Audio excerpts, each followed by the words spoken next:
So, name change చేస్తే life కూడా మారిపోతుందని జెప్పేసి అంటూ ఉంటారు. సో, న్యూమరాలజీలో అలా ఉంటుందా? నేమ్ చేంజ్ చేస్తే మా విధిరాత మారుతుందా అని చాలామంది క్వెషన్స్ వేస్తుంటారు. అవును. విధిరాత అనేది మార్చేది మేమేం చేయగలుగుతామంటే, మీ అదృష్టాన్ని రిపేర్ చేయగలుగుతాం. హ్మ్. మీ అదృష్టాన్ని టోటల్లీ మార్చలేం. అండ్ ఎవరు కూడా మార్చలేరు. హ్మ్. In the world at the present మన డెస్టినీని టోటల్లీ ఎవరు కూడా మార్చలేరు. రిపేర్ మాత్రం చేయగలుగుతారు. హ్మ్. అంటే ఎప్పుడు ప్రమాదం వస్తుంది?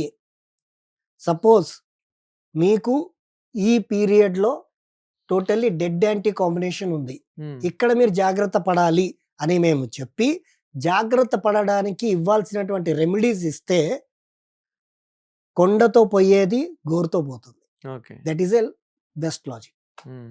సో, చాలా మందికి మ్యారేజ్ అనేది కూడా డిలే అవుతూ ఉంటుంది. ఇలా అవునండి. న్యూమరాలజీతో వాటిని ఏమైనా సాల్వ్ చేయొచ్చా? షూర్ అండి. ఖచ్చితంగా. న్యూమరాలజీ ద్వారా మ్యారేజ్ డిలేస్ ఎందుకవుతున్నాయి? హ్మ్. డిలేస్‌కేమైనా రెమెడీస్ ఉన్నాయని కూడా బ్రహ్మాండంగా చెప్పొచ్చు. ఓకే. చెప్పొచ్చు అని కాదండి. నాకున్నటువంటి నా ఎక్స్‌పీరియన్స్‌లో నా క్లయింట్స్ ఎంతోమంది ఈ అవకాశాన్ని చాలా, చాలా వైభవంగా సద్వినియోగం చేసుకున్నారు. హ్మ్.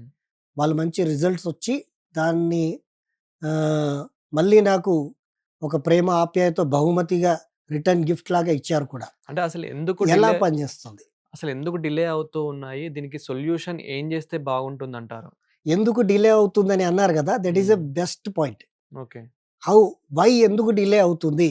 ఎగ్జాంపుల్ నేను చెప్పా. హ్మ్. మనకు universe is there. Hmm. Universe support మనకుంటే మనం లైఫ్‌లో బెస్ట్ స్టేజ్‌కెళ్తాం. హ్మ్. ఆ యూనివర్స్ సపోర్ట్ రాట్లేదు. ఆ శబ్ద తరంగం రాట్లేదు. ఎందుకు రాట్లేదు? అంటే గత జన్మ గత జన్మలో చేసినటువంటి కొన్ని కర్మ ఫలితాలుంటాయి. హ్మ్. అవి లెక్కిస్తాడు భగవంతుడు. కర్మ ఫలితం లేనిదే ఇది లేదనమాట. సో, ఆ కర్మ ఫలితం ద్వారానే మనకి ఈ జన్మలో కొన్ని అన్ని డిలే అనేటివి జరుగుతుంటాయి. హ్మ్. ఇది ఎక్కడ డిలే అవుతుంది? ఇప్పుడు మీరు అడిగినటువంటి స్ట్రెయిట్ నీట్ క్వెషన్ ఏంటంటే, why are marriages are delay. Delay అనే అన్నారు. అవును. సో, ఆ పాయింట్ వాళ్ళు అడిగితే దానికి సంబంధించినటువంటి మా వాళ్ళకి పర్సనల్ ఇయర్‌లో ఎక్కడ ఆ ప్రాబ్లమ్ వస్తుందనేది చూసి ఆ ప్రాబ్లమ్‌లన్నీ సాల్వ్ చేయడానికి మా దగ్గర బెస్ట్ ఫార్ములాస్ ఉన్నాయండి. హ్మ్. ఆ విధంగా మేము చూసి చెప్పగలం. ఓకే. అలా ఈ టైం నుండి ఈ టైం వరకు మ్యారేజ్ అవుతుందని కూడా ఎక్యూర్ ప్రిడిక్షన్ అనేది జరుగుతుంది. సో, రిచ్ పీపుల్స్ ఎవరైతే ఉన్నాయో వాళ్ళకి నంబర్స్ అనేటివి స్పెషల్‌గా ఏమైనా ఉంటాయా న్యూమరాలజీలో? అందుకే వాళ్ళంతా రిచ్‌గా ఉన్నారనుకోవచ్చా? కరెక్టే అండి. రిచ్ పీపుల్ ఆహ్, ఆహ్, పూర్ పీపుల్ ఇదంతా కూడా మనకేందంటే భగవంతుడు కర్మ ఫలితంగా మనతో ఆడుతున్నటువంటి ఇది అని అనుకోవచ్చు. హ్మ్. రిచ్ వాళ్ళకి కూడా ముప్పతిప్ప కష్టాలున్నాయి. ఓకే. మై క్లయింట్స్ ఆర్ కనీసం 100,00,00,000 హ్మ్. పైన ప్రాపర్టీ ఉన్న క్లయింట్స్ నా దగ్గరున్నారు. సొంతిల్లు లేకుండా రెంట్‌గుంటారు కదా! అవును. వాళ్ళున్నంత ఆనందంగా కూడా నేను లేనని చెప్పిన వాళ్ళు ఉన్నారు. హ్మ్. సో, రిచ్ అండ్ పూర్‌కి సంబంధం లేకుండా ప్రాబ్లమ్స్ అనేవి అటాక్ చేస్తాయి. ఓకే. మనం అనుకుంటాం దూరపు కొండలు ఏమంటారు? మంచిగా చూడ్డానికి ఎంత బాగున్నాయని అనుకుంటాం. హ్మ్. దగ్గరికెళ్ళిన తర్వాత తెలుస్తది. కాబట్టి రిచ్ అనే వాళ్ళకి కూడా నేమ్ ఎఫెక్ట్ పనిచేస్తది. ఓకే. వాళ్ళు స్టార్ తిరిగి రిచ్ అయ్యారనుకోండి, హ్మ్. వాళ్ళకి ఆ నేమ్ అనేది యోగించింది. అంటే డౌన్ టు ఎర్త్ వచ్చిన వాళ్ళైతే గనక వాళ్ళ లైఫ్ బావుంటుందంటారు. ఆ! వాళ్ళకి డెస్టినీ ఆటోమేటిక్‌గా నేమ్ అనేది పవర్‌ఫుల్ వచ్చేసింది. హ్మ్. రెండోది date of birth, month, year అని కూడా పర్సనల్ ఇయర్ కూడా డేట్ ఆఫ్ బర్త్‌కి మ్యాచ్ అయ్యి రన్ అవుతున్నాయి. అండ్ పీరియడ్ కూడా వాళ్ళకి ఆహ్, లక్కీ లక్ నంబర్స్ కూడా ఉంటాయి. ఆ లక్ నంబర్స్ యాక్టివేట్ అయ్యే టైం వచ్చినప్పుడు స్టార్ తిరిగి రిచెస్ట్ పర్సన్ అవుతారు. ఓకే. సందేహం లేదు. సో, న్యూమరాలజీలో ఎగ్జాక్ట్ అతని ఇయర్ గానివ్వండి, అతని ఫ్యూచర్ గానివ్వండి ఎలా చెప్పగలుగుతారు?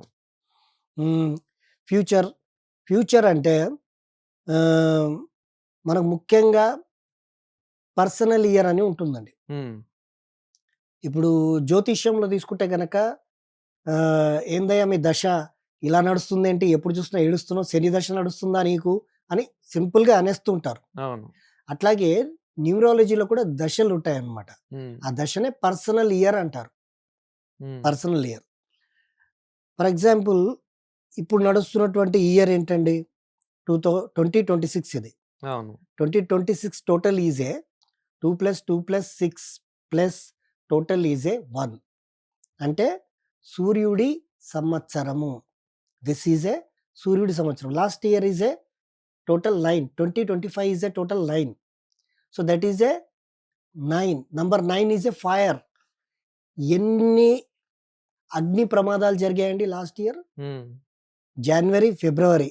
చూసారా ప్రశాంతంగా ఉందా లేదా? అవును. సో న్యూమరాలజీ పనిచేస్తుందా లేదా? సైన్స్ అనేది ఈ ఈ అంటే మన కళ్ళెదురుగానే ఉంది. హ్మ్. సో ఈ విధంగా ఇయర్ ఎఫెక్ట్ అనేది ఒక మంచి ప్రభావం ఆ ఇయర్ పైన పడిందంటే అవును. మనిషి పైన కూడా ఖచ్చితంగా పడుతుంది. ఫర్ సపోజ్ మీకు ఈ ఇయర్ 9 వచ్చిందనుకోండి. హ్మ్. ఆ 9 నంబర్ మీకు అనుకూలంగా లేకపోతే మీకు కూడా ఫైర్ లాంటి ప్రాబ్లమ్స్ రావడానికి అవకాశం ఉంటుంది అని personal year for other prediction అనేది చెప్తుంది. ఓకే. సో, మీరు న్యూమరాలజీలో ఓన్లీ మనుషుల గురించే జెప్తారా? లేదంటే నేచర్ గురించి గూడా ఫ్యూచర్ ముందే ఊహించి చెప్పగలుగుతారా? అంటే మీరన్నట్లు ఇప్పుడు ఏదైతే అగ్ని ప్రమాదాలు గానివ్వండి, ఇంకా హ్మ్. రోడ్ హ్మ్. యాక్సిడెంట్స్ హ్మ్. గానివ్వండి, రైల్వే యాక్సిడెంట్స్ గానివ్వండి, ఇలా చాలా అయినాయి గత సంవత్సరంలో. సో, అవును. న్యూమరాలజీ ద్వారా అలా మీరు ముందే ప్రిడిక్ట్ చేయగలుగుతారా? మాకు తెలుసండి అది ఏం జరుగుతది ఏంటని తెలుసు. బట్ నేను నేర్చుకున్న విధానము, మా హ్మ్. గురువుగారులు మాకు చెప్పినటువంటి విధానం ఏందంటే, భవిష్యత్తు అనవసరంగా వెళ్లి చెప్పకూడదు. దట్ ఈస్ ఎ దైవ రహస్యం. హ్మ్. దేవుడికి మనం అగ్నిష్ట్‌గా ఎళ్లి చెప్పకూడదు. లోక కళ్యాణార్థము ఇక్కడ ఎవరైనా వచ్చి అడిగారు. సపోజ్ ఒక గ్రామంలో ఒక ప్రాబ్లమ్ వచ్చింది. హ్మ్. దీనికేంటండి సొల్యూషన్? ముందు మేమేం చేస్తే మాకు మంచి జరుగుతది ఓకే. అనంటే అది చెప్పొచ్చు. భవిష్యత్తు చెప్పాలంటే దానికి టోటల్లీ సన్యాసత్వం తీసుకోవాలి.